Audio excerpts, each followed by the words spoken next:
Hello everyone, welcome back to our channel Login 8. In this guide video, I will show you how to change language on TradingView. So first of all, what you have to do is launch open TradingView application. Make sure you're logged into your account. You can see over here TradingView application has been opened. Initially, you'll be in the watch list interface. What you have to do is tap on the menu option that you can see at the bottom right corner of your screen. Now you can see over here you'll be led to the menu interface. You'll have to access the settings. For that, simply tap on the gear icon that you can see at the top right corner of your screen.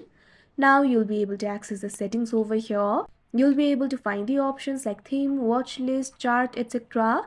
Find the option for language and tap on it.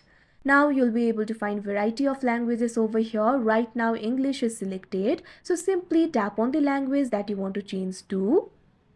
Now wait for a while. Now simply go back. Now you can see over here the language has been changed. So that is how you change language on TradingView. I hope you found this video helpful. Thank you for watching. Make sure to like, share and subscribe to our channel.